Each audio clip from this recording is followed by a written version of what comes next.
It wasn't the raised voices or the slammed doors that gave it away. It was the silence, a quiet that settled over the house like a heavy fog, swallowing everything in its path. Mia hadn't spoken to me in over 3 days. No arguments. No long silences filled with tension. Just nothing. I tried everything, trying to strike up casual conversation, asking if something was wrong. But every time, I was met with an icy stare or a half-hearted shrug. It wasn't like her at all. We had our issues, of course. No marriage was perfect. But this was something different. The woman I'd married, cheerful, optimistic, always with a word of encouragement, always planning the next weekend getaway, was gone. And I had no idea why. It started small at first. A strange look, a comment that didn't quite make sense, a shift in the way she looked at me, as though she was seeing a stranger in the room. I ignored it, as most people do, brushing it off as stress or a bad day. But the days grew longer, the distance between us grew wider. And then, on the 4th day of this eerie silence, something happened that I never could have predicted. I woke up early, as I usually did, and I noticed she was already gone. Her side of the bed was cold, the blankets perfectly made, as if she had never been there. The house felt empty, even though I knew she'd be home soon. I made coffee, sat down at the kitchen table, and stared at the clock, feeling the weight of the silence pressing against me like a physical presence. I didn't want to be the one to break the quiet, but I knew it was inevitable. She had to come back at some point. We had to talk. As if on cue, the door creaked open around noon. The sound of her footsteps echoed through the hallway. I didn't look up immediately, giving her space, waiting for her to speak first, as she always did when things were tense between us. But she didn't say a word. She simply walked into the kitchen, set her purse down, and stood there. I waited for her to say something, anything, but she didn't. Mia? I finally asked, my voice shaking despite my attempt to sound calm. Are we going to talk about this?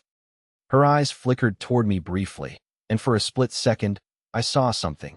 A flicker of fear, of guilt, maybe even regret. But just as quickly, it vanished. She walked past me without a word, her footsteps deliberate and measured. The tension in the air was suffocating. Then she turned to face me, her expression unreadable. I'm leaving, she said, her voice flat, emotionless. The words hit me harder than I expected, like a punch to the stomach. My mind scrambled for any kind of rational explanation. Leaving? We were married. We were a team. Sure, things hadn't been perfect lately, but whose marriage ever is? There had to be a reason, some kind of explanation. Leaving? I repeated, trying to steady my breath. What do you mean? Where are you going? Her gaze hardened, and I could see the walls she'd built around herself. I'm going back to him, she said, her eyes not meeting mine. I froze. Back to him. The words echoed in my mind, each syllable heavier than the last. Her ex? My pulse quickened. Her ex? The man she had promised me she was done with when we first started dating. The man she had sworn was in her past, buried deep and gone. You can't be serious. I stammered, my voice trembling.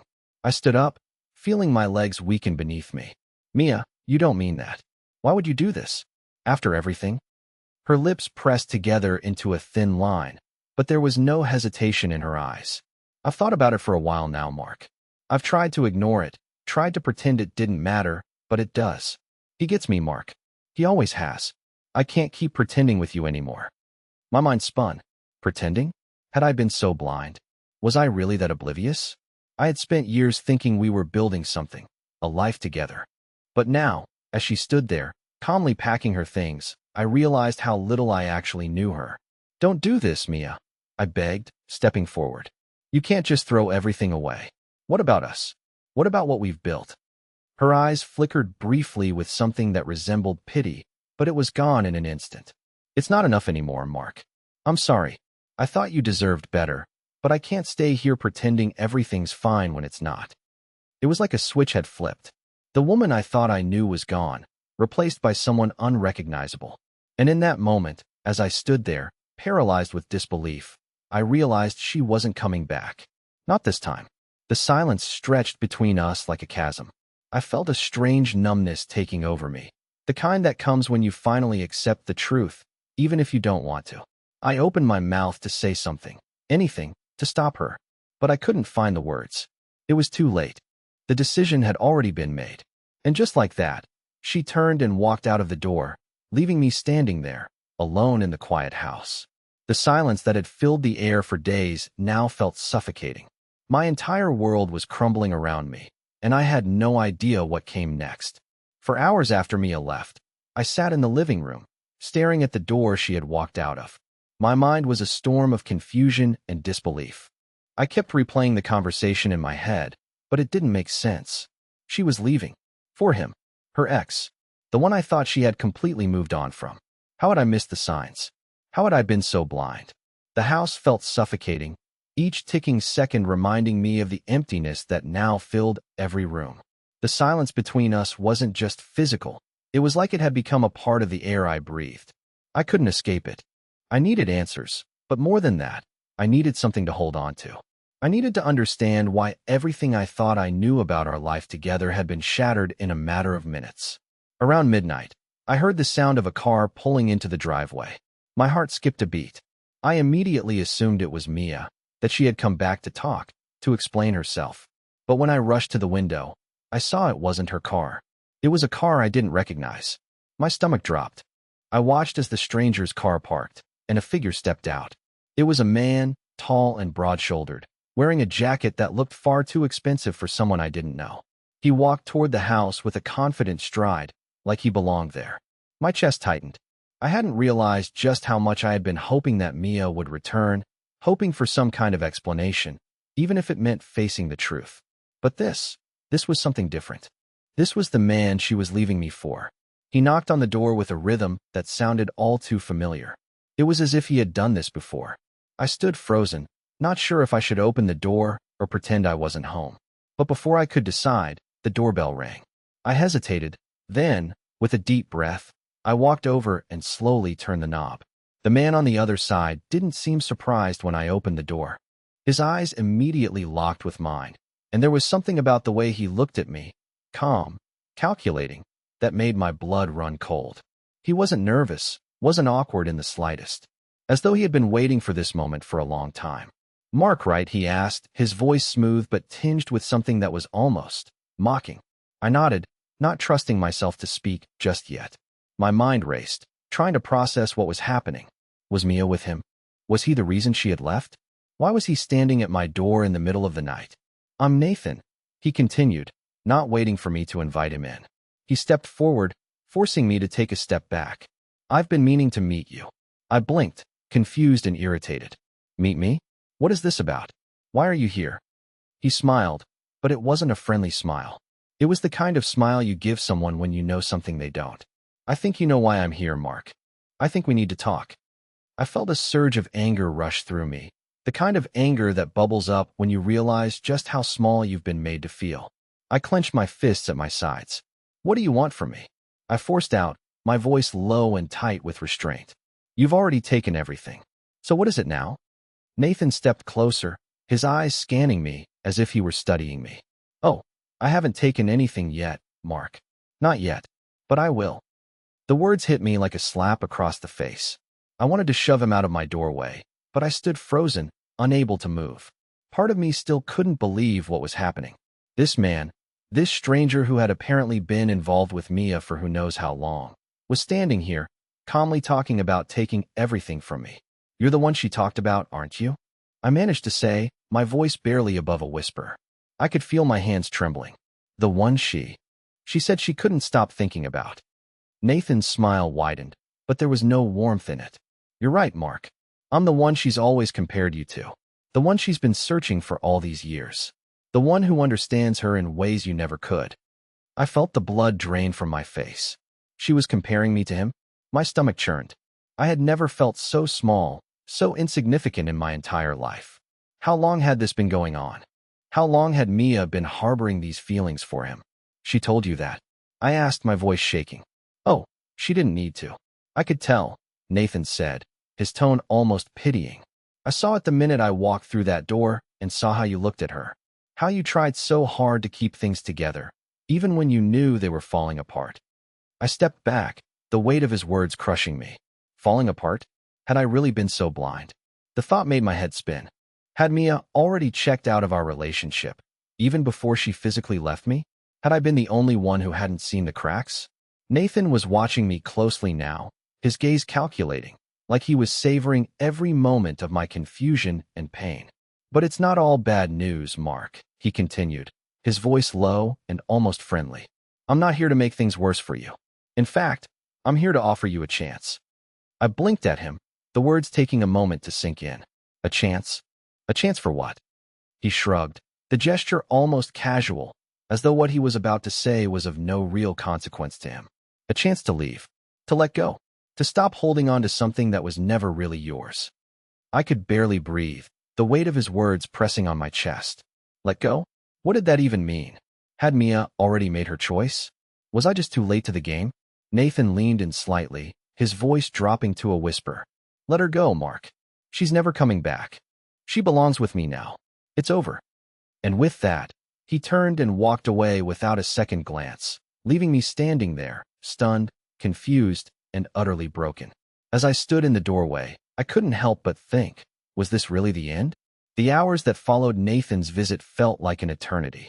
I couldn't shake the words he had left hanging in the air, lingering in the space between us like a curse. She belongs with me now. It's over. I couldn't understand it. My mind was still grappling with the sudden realization that Mia had not only left me, but had been planning it all along. Had she been seeing him behind my back? Was Nathan a part of our life long before I even suspected? It didn't make sense. But what hurt the most was how easily Mia seemed to have made her decision. She wasn't conflicted. She wasn't torn. She was certain. And that certainty was like a knife twisting in my gut. I paced the house for what felt like hours, my thoughts spiraling. Every room I walked into seemed to remind me of how empty everything now felt. The bed, once a place of comfort, now felt like a cold, uninviting space. The living room, where we used to laugh together, felt like a hollow shell of the life we had once shared. The silence was deafening, each second dragging on longer than the last. But as much as I hated being alone, I couldn't stop thinking about one thing. What had happened between Mia and Nathan? Had I missed something? How long had they been involved? I walked over to the desk, where Mia used to leave her things. A half-empty mug, some notes she had jotted down, and her laptop sat untouched. I wasn't the type of person to snoop, but my mind raced, and I found myself reaching for her laptop. If there was something to find, I had to know. I knew it wasn't right, but I also knew that the more I let my mind wander, the more I felt like I was losing control. I opened her laptop and immediately went to the browsing history. There were no surprises, just some work-related pages, a few online shopping sites, and some recipes she had been planning to try out. But then I saw something strange. There was a chat window open, one I didn't recognize. It was with a name I hadn't seen before, Ben. My stomach tightened. Who was Ben? And why hadn't Mia ever mentioned him? I clicked on the chat, my heart pounding in my chest. The messages were sparse at first, but it was clear that the tone between them wasn't casual. In fact, it felt intimate. They were talking about something. No, someone, leaving a significant mark on their lives. As I read further, the knot in my stomach grew tighter. Ben wasn't just an old friend or colleague. He was someone who had been a part of Mia's life for a long time. He was the person she had been confiding in, someone she had turned to for comfort. I scrolled further through the messages, my heart sinking lower with each passing word. The words were cold, detached. The kind of language someone uses when they're already emotionally disconnected from the person they've left behind. I miss you, one message said. You'll be happier with me, Mia. I can give you everything he can't. I felt like the ground beneath me had collapsed. My hands began to shake, the truth hitting me like a freight train. Mia had been seeing Nathan, yes, but it was so much more than that. Nathan wasn't the only one. There was another man. Someone she had been talking to behind my back. Someone who had been quietly taking pieces of her heart, while I sat in the dark, oblivious to it all. Ben. The name was like a punch to the chest. Mia had been emotionally involved with him for much longer than I could have imagined. The anger, the hurt, and the betrayal all hit me at once, but something deeper took hold too. A sense of betrayal so raw that I couldn't breathe. How could she do this to me? After everything we had shared, after everything I had done for her, this is what I got in return? A list of secret conversations hidden behind the screen, away from my eyes. I slammed the laptop shut, the sound echoing through the empty house. My chest was heaving now, the weight of the betrayal settling in, suffocating me. I was angry, but more than that, I was lost. I didn't know who Mia was anymore. This person, this woman who had shared her life with me, wasn't the woman I had married. The woman I married had promised me that there would never be anyone else, that we would always be each other's safe haven. Now, it felt like I had been living a lie. I couldn't stay in this house another minute. The walls felt like they were closing in around me. I needed to get out, to breathe, to clear my head. I grabbed my jacket and headed out the door, barely aware of where I was going. I needed to be far from here, far from the memories of Mia and the life we had built. As I stepped into the cool night air, the city around me felt different. Everything felt different. It was like I was walking through a world that had shifted on its axis, and I was struggling to keep up. I found myself walking aimlessly, my mind racing with the new information. Ben, Nathan. The pieces were starting to fit together in a way that made my stomach churn. Had she been planning this all along?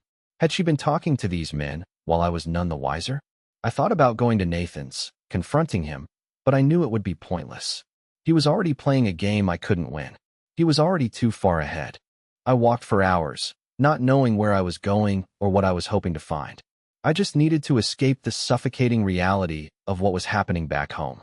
But as the hours dragged on and the streets grew quieter, I couldn't avoid the one truth that was starting to settle in. Mia wasn't coming back. This was real. The hardest part wasn't losing her. It was realizing that everything I thought I knew about us was a lie. She had already made her choice, and there was nothing I could do to change it. I finally stopped walking, standing on a bridge overlooking the river. The cool breeze felt like a slap in the face. I had to let go. It wasn't just about her leaving me. It was about facing the truth. And the truth was, I couldn't keep holding on to a life that no longer existed. The days that followed were a blur of restless nights and empty mornings. I couldn't shake the feeling that I was walking through life in some kind of daze, disconnected from everything I once knew. The house was still there, still filled with the echoes of our life together. But it felt foreign now, like a stage where the actors had left and the curtains had closed. The absence of Mia was so palpable, so suffocating, that it consumed every waking moment. I couldn't stop thinking about her, about Nathan, and most of all, about Ben. The night I spent walking along the river had given me a little clarity, if you could call it that. It didn't make the pain any less, but it did something to me. It broke the denial I had been living in for so long. I couldn't pretend anymore. This wasn't some temporary fallout. Mia wasn't coming back. I wasn't going to get an apology or some grand gesture to fix things. She had made her choice, and I was left picking up the pieces of a shattered life I didn't even recognize anymore. But despite all of that, I was still determined to understand what had really happened. I couldn't just let this go. I needed answers, not just for my own peace of mind, but because I deserved to know the truth. What had gone wrong? Why had she fallen out of love with me? And why hadn't I seen it coming? It was late afternoon when I made the decision. I needed to speak to her, not over the phone or through text. I needed to see her face to face. I needed to look her in the eyes and demand an explanation. I wasn't sure how I was going to approach it, but I knew that if I didn't do something now, I'd spend the rest of my life wondering what I missed. And I couldn't live like that. So, I drove to the one place I knew Mia would be, her favorite cafe.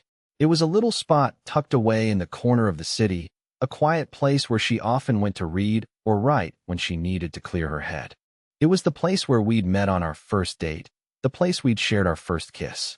Now, it felt like the last place I should go, but it was the only place I had left. I parked a block away, taking a deep breath as I stared at the cafe. I didn't know what to expect, but my heart was already racing. What would I say? Would she be as cold as Nathan had described? Or would I see some spark of the woman I had married? I walked in, and the familiar scent of coffee beans and freshly baked pastries hit me immediately.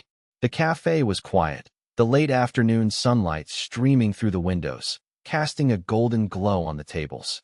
I scanned the room, and there she was, sitting at a corner table by the window, just like I remembered. Mia. She looked different somehow. Her posture was rigid, her gaze distant, as though she were in another world. She didn't notice me right away, and for a moment, I hesitated.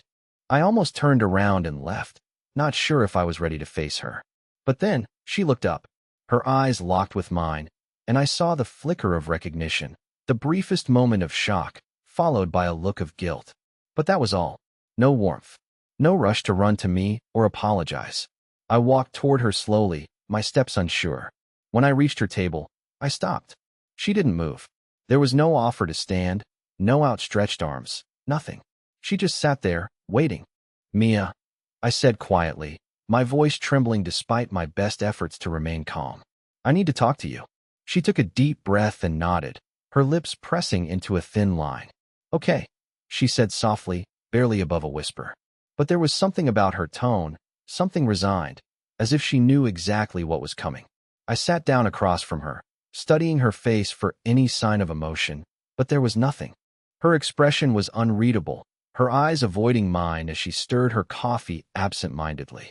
I don't understand, Mia, I began, trying to control the anger that was threatening to surface. Why didn't you tell me? Why didn't you tell me what was going on? Was I that blind to everything? She looked at me then, her eyes cold, almost distant. I didn't want to hurt you, Mark, she said, her voice steady. I didn't want to be the one who caused this mess. But I was already so far gone. I didn't know how to tell you. I felt a chill run down my spine. So far gone. What did that even mean? How could she have been that far gone without me knowing? We lived together. We shared everything. How was this possible? How long, Mia? I asked, my voice cracking. How long has this been happening? With Nathan? With Ben? Were you seeing both of them while you were still with me? Her face tightened slightly at the mention of Ben's name, and for a brief moment, I saw something flicker behind her eyes. Regret, maybe, or shame. But she didn't answer right away. She just stared at her coffee, her fingers tracing the rim of the mug. I never meant for it to happen, Mark, she finally said, her voice quieter now. But Nathan understood me. He was always there when I needed someone. And Ben. Her voice trailed off, her words hanging in the air like a confession. You've been seeing him behind my back this whole time, I said, feeling the anger build up inside me. And now you're telling me this? I didn't know what I was doing, she whispered, her voice trembling slightly. I thought I could make it work with you, I really did. But the more I tried, the more I realized I was just pretending. I was lying to both of us. Her words hit me like a punch to the gut. Lying. She had been lying to me. All this time, I had been living in a relationship that was nothing more than a facade. I don't know who you are anymore, Mia, I said, my voice shaking with emotion. The woman I married wouldn't have done this. She wouldn't have hurt me like this. Her eyes filled with tears then, but she didn't reach out to me. She didn't apologize. Instead, she sat there, looking as though she had already given up. I'm sorry, Mark, she whispered. But it's too late now. It felt like the walls around me were closing in. This was it. This was the moment I had been dreading. I wanted to scream, to shout, to demand answers. But all I could do was sit there, looking at the woman I thought I knew, realizing that the person sitting across from me wasn't her anymore. And as I sat there, staring at Mia, I knew one thing for sure. Everything had changed. And I wasn't sure I would ever be the same again. The conversation between Mia and me lingered in the air long after I had left the cafe. I couldn't escape the weight of her words. It's too late now. There was no apology, no attempt to explain why she had done what she did. It felt as though she had already made her peace with everything, as if she had moved on and accepted what had happened, while I was left fumbling in the dark, still grasping at the remnants of our life together. I drove aimlessly, trying to push the image of Mia's face from my mind, trying to make sense of the chaos that had been my life for the past few weeks. But it was no use. The questions kept swirling. How could she do this to me? How long had she been planning this? Did she ever really love me? I found myself at the edge of town, staring at the empty street that stretched out before me. There was a part of me that wanted to go home and lock myself in, pretend that I could just erase everything that had happened. But another part of me, the part that had been ignored for so long, wanted answers. I couldn't let this go. I had to find out everything. I took out my phone, glancing at the number Mia had called me from earlier. It was the same number she had always used. But I knew now, with a sick certainty, that she wasn't the only one using it. I had to confront him, the one man she had chosen over me, the one who had made it clear that he wasn't going to let go without a fight. Nathan. I had only met him once, briefly. He was the kind of man who oozed confidence, someone who walked into a room and immediately took control of the space. At the time, I hadn't thought much of him. But now, after everything that had happened, I realized he had been lurking in the background of our relationship for much longer than I could have imagined. Mia had been seeing him behind my back, and I couldn't shake the feeling that he was somehow pulling the strings. I pressed the call button, watching the phone ring in my hand. Each second felt like an eternity. The phone clicked, and then his voice came through the speaker, smooth, almost predatory. "Mark," Nathan said, as if he had been expecting my call. His tone was unsettling, as though we were old friends catching up. "What can I do for you?" "I need to talk to you," I said, my voice firm, though I could feel the anger bubbling beneath the surface. Now, there was a slight pause on the other end, and I could almost hear the amusement in his voice. "You know, Mark, I've been waiting for this. I thought you'd come around eventually." "Where are you?" I demanded. "We need to settle this. Right now." "Well," Nathan's voice was calm, almost detached. "How about you come to me? I think it's time we had a real conversation. I'm at the place where it all started, the old spot. You know the one." My heart dropped into my stomach. The old spot. The place Mia and I used to go when we were first dating. It felt like he was taunting me, playing a game I had no interest in being a part of. But there was no way around it. I had to face this head on. I hung up without another word, starting the car and heading toward the location he had mentioned. As I drove, I could feel my anger building. I wasn't sure what I wanted from this meeting. Part of me just wanted to tear into him, demand answers, maybe even push him until he gave up. But another part of me, the rational side, the one that wanted closure, knew that confrontation wouldn't bring me peace. No matter what Nathan said, Mia had already made her choice. She had left, and nothing would change that. But still, I had to know the truth. I had to hear it from him. I had to see if he would be as smug and self-assured in person as he had been on the phone. When I arrived, the old spot looked just as I remembered, quaint, tucked away in the corner of the city, with the same rustic charm that had drawn Mia and me to it all those years ago. I parked outside, my hands gripping the steering wheel as I stared at the entrance, wondering what I was about to walk into. I took a deep breath and stepped out of the car, my heart pounding in my chest. Nathan was already there, sitting at a table by the window, his posture relaxed, almost arrogant. He didn't even look up when I walked in. "Sit down, Mark," Nathan said without missing a beat, his voice as smooth as ever. "We both know why you're here. No need to make this difficult." I walked over to the table and sat down across from him. There was no time for pleasantries. I wasn't here to play games. I wanted the truth. "You've been seeing Mia for how long?" I asked, my voice low but steady. "Behind my back. How long has this been going on?"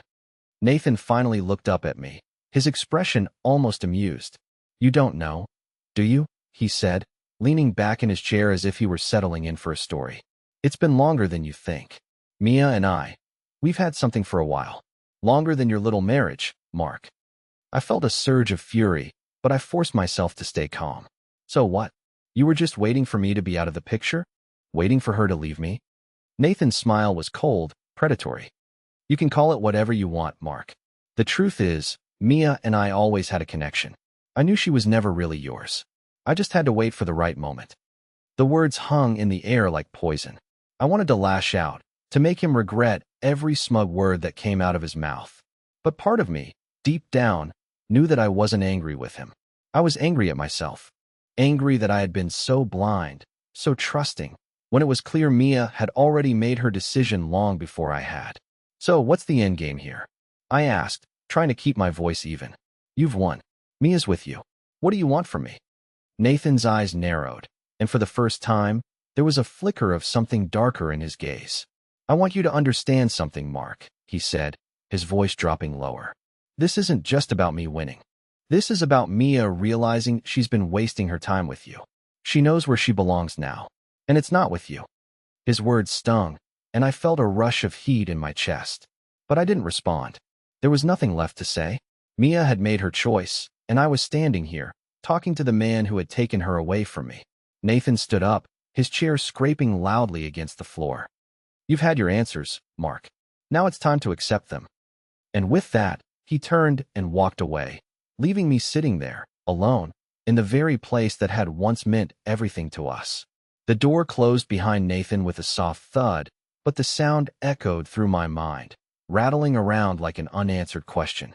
I stared at the space where he had been just seconds ago, my chest tight and my mind racing. The room, once a place of memories, now felt suffocating.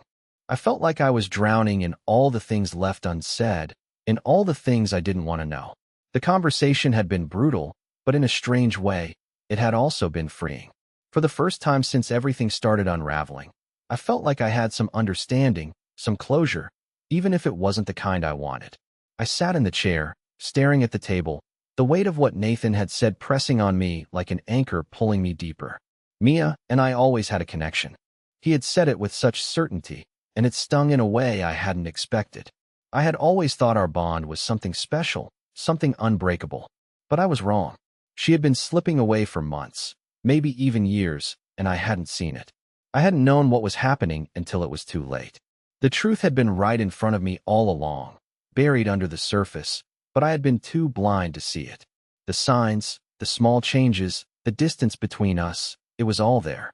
But I had ignored it. I had convinced myself that things would get better, that time would fix whatever was wrong. I had never even considered that it wasn't just something to fix. It was over. The harsh truth settled over me like a heavy blanket, suffocating me. I had been the last to know, the last to understand that Mia had checked out of our marriage long before she physically left. And now she was with Nathan, the man who had always been lurking in the shadows, waiting for his chance. I took a deep breath, trying to steady myself. This wasn't about Nathan anymore. It wasn't about him taking Mia away from me. It was about me coming to terms with the fact that she had already chosen him. She had already made her decision.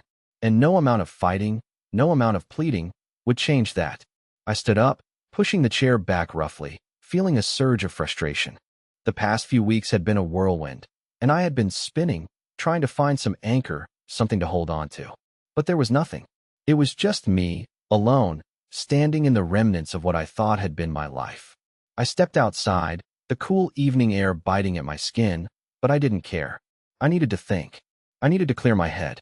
The streets felt empty, the world around me moving in slow motion.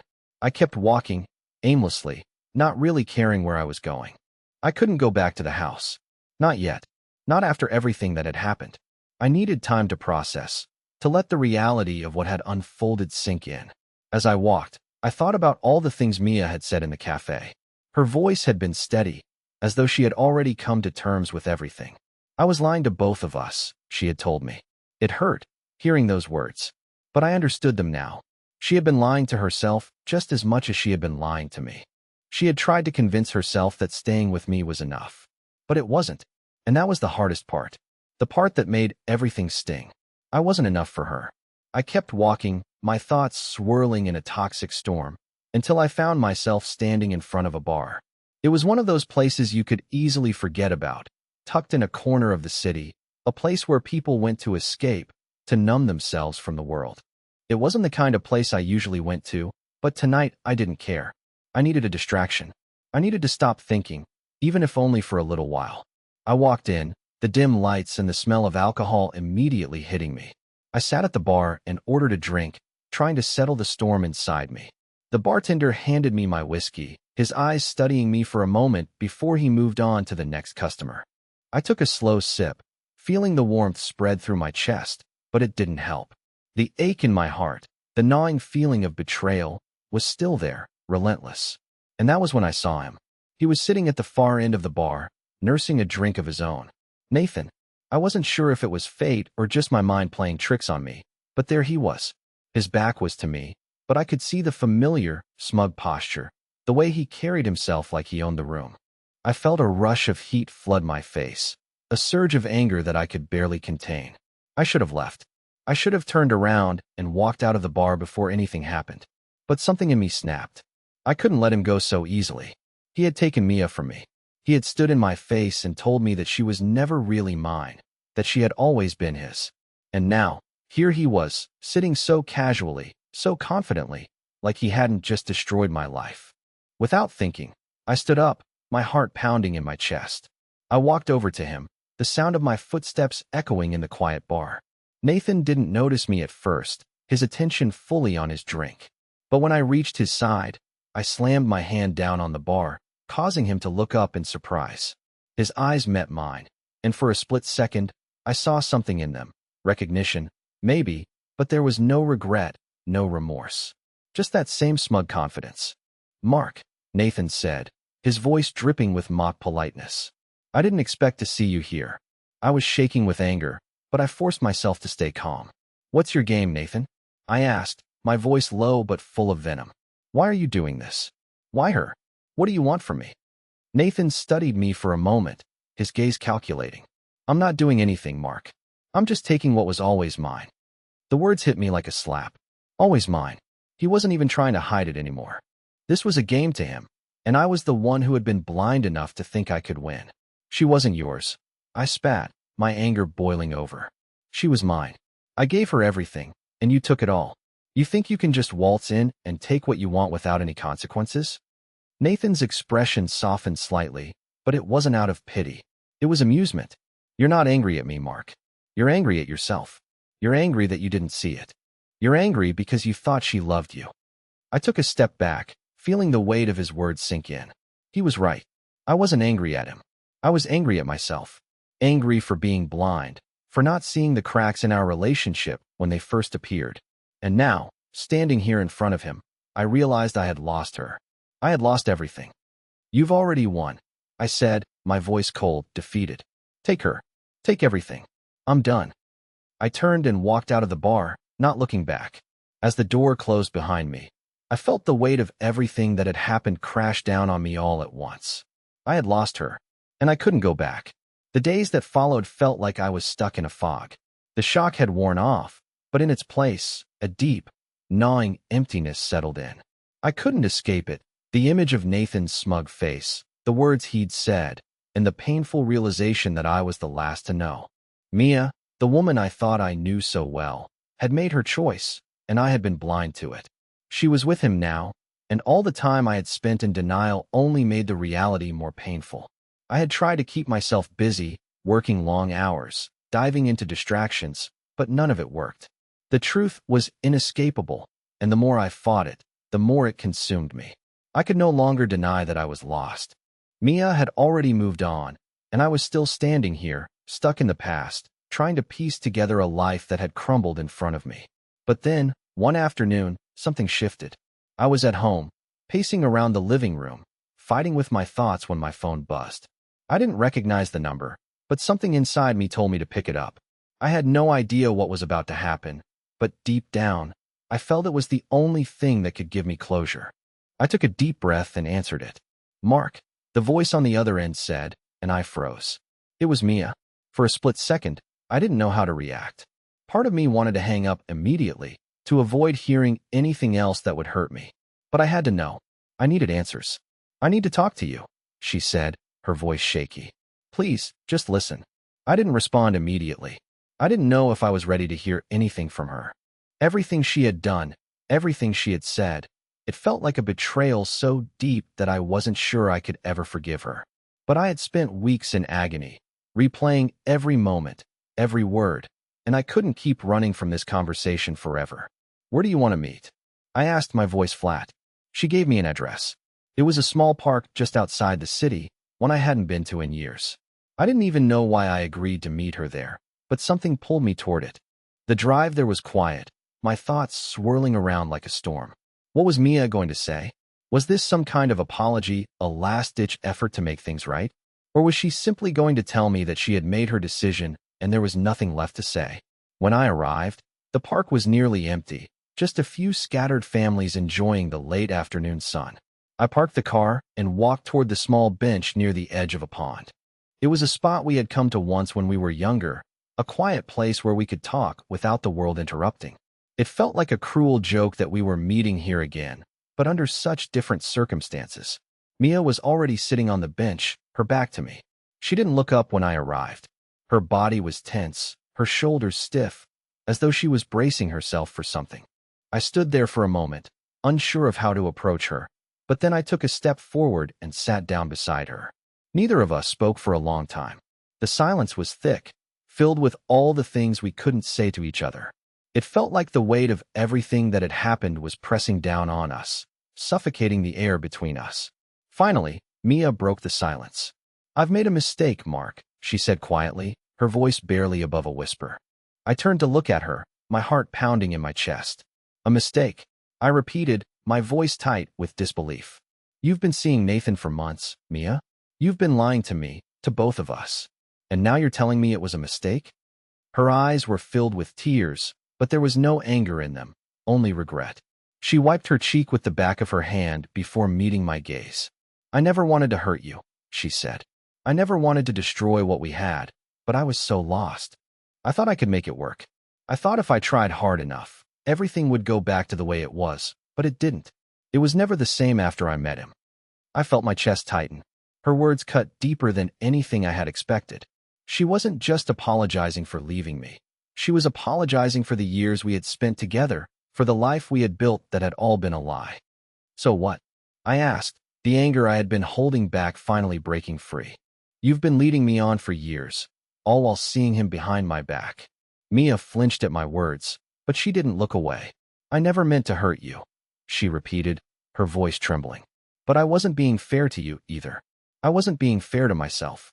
I was pretending, and I thought if I stayed with you long enough, things would get better. But they didn't.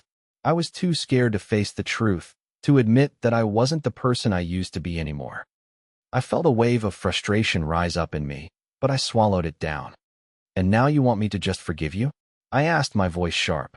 You want me to pretend like nothing ever happened, like all the lies don't matter? Mia's face crumpled, and I saw the pain in her eyes. No, she said softly. I don't expect you to forgive me. I don't even expect you to understand. But I need you to know that I'm sorry. For everything. For a moment, I didn't know what to say. I wanted to scream at her, to make her feel the same pain I was feeling. But as I looked at her, something shifted in me.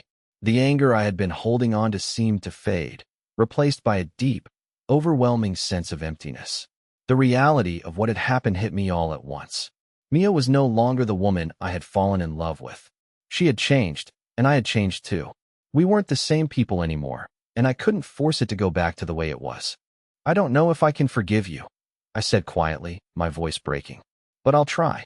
For me. Because I need to let go of this. I can't keep holding on to a version of you that doesn't exist anymore. Mia nodded, tears spilling down her face. I understand, she whispered. We sat in silence again, neither of us knowing how to end the conversation. But as I looked at her one last time, I knew something had shifted. The weight of everything we had been through, the betrayal, the lies, the heartbreak, was still there, but it no longer had the power to control me. Mia had made her choice, and I had made mine. I stood up, feeling lighter than I had in weeks. Goodbye, Mia, I said softly. And for the first time in a long time, I felt like I was ready to move on. As I walked away, I didn't look back. The past had its hold on me for too long, but I was finally free. The days after my conversation with Mia were a whirlwind of emotions. There were moments of sadness, of anger, of regret. But there was also a strange sense of relief. Saying goodbye to her, to the life we had built together, wasn't easy. But it was necessary. The weight of all the years I had spent holding on to a relationship that had already ended was finally lifted. The first few nights were the hardest. I found myself lying in bed, staring at the ceiling, missing the sound of her breathing beside me, the warmth of her presence in the darkness. But I knew deep down that I couldn't go back to that life. Mia had made her choice, and I had to respect that, even if it meant accepting that it was over. As the days went by, something remarkable began to happen. I started rediscovering parts of myself that I hadn't known were there. I picked up old hobbies I had long neglected, like painting and playing guitar. I started meeting up with friends I hadn't seen in months, enjoying the simple pleasures of conversation and laughter that didn't revolve around the weight of my broken marriage. I even began to take better care of myself, eating healthier, exercising more, and spending time outdoors. It felt good, in a way I hadn't felt in a long time. But the most surprising change came in the form of a phone call I never expected. It was a few weeks after that final conversation with Mia, and I was sitting at my kitchen table, sipping coffee and staring out the window, when my phone rang. The caller ID was unfamiliar, but something inside me told me to pick up. Hello. Hey, Mark. It's Tom, from the old office. I sat up straight, the name catching me off guard. Tom and I had worked together years ago, but we had lost touch after I left that job to focus on my relationship with Mia. We hadn't spoken in a long time, but the sound of his voice felt comforting, like a reminder of a simpler time. Tom, it's been a while, I said, a smile tugging at my lips. "How are you?" "Good, good," he replied. "I was thinking about you the other day and wondering how you were doing. You've been kind of off the radar lately, man." I chuckled. "Yeah, been going through some stuff. But I'm getting better." "Glad to hear that. Listen, I've got a proposition for you. There's a project coming up, and I thought you might be the perfect person for it. I could really use your help if you're interested." I was taken aback. A new project? A new opportunity? The thought of diving into something fresh, something exciting, felt like a breath of fresh air. "What kind of project?" Tom explained the details, and the more he talked, the more intrigued I became. It was a chance to work on something I had always wanted to do, but had never had the time for. It would require travel, creativity, and a fresh perspective. It sounded like exactly what I needed. Something to move forward, something to fill the space Mia had once occupied. "Count me in," I said, my voice filled with newfound energy. "I'm in." Over the next few weeks, I threw myself into the project. It gave me focus, and for the first time in a long time, I felt like I had purpose again. I was excited about the future, about what was ahead. The work was fulfilling, and I found myself enjoying the challenge of something new. The feelings of emptiness that had once consumed me slowly faded into the background as I rebuilt my life from the ground up. As I traveled for the project, I met new people, explored new places, and experienced things I had never thought possible. The more I immersed myself in this new chapter of my life, the more I realized that I had the power to shape my own happiness. I didn't need to hold on to the past anymore. I had everything I needed within myself to move forward, to create a life that was mine and mine alone. Months passed, and I began to feel like a new version of myself. I wasn't defined by what had happened with Mia or by the pain I had experienced. I was no longer a man broken by betrayal. I was a man who had learned, grown, and embraced the possibility of new beginnings. One evening, after a long day of meetings and brainstorming sessions, I sat on the balcony of my apartment, watching the sun dip below the horizon. The city buzzed below me, but I felt at peace. The world was still full of possibility. My life was no longer stuck in the past, anchored by things I couldn't change. I thought about the people I had met along the way, the friends I had reconnected with, and the future that lay ahead. I realized that I was finally free. I had taken the broken pieces of my past and, through time and effort, had turned them into something stronger, something better. And with that thought, a sense of hope filled me. The journey had been long, and it hadn't been easy, but I was finally where I needed to be. The past no longer had its hold on me. I was ready for whatever came next, ready to embrace a future that was entirely my own. For the first time in a long time, I smiled to myself. A real smile. It wasn't about revenge or regret. It was about letting go and moving forward.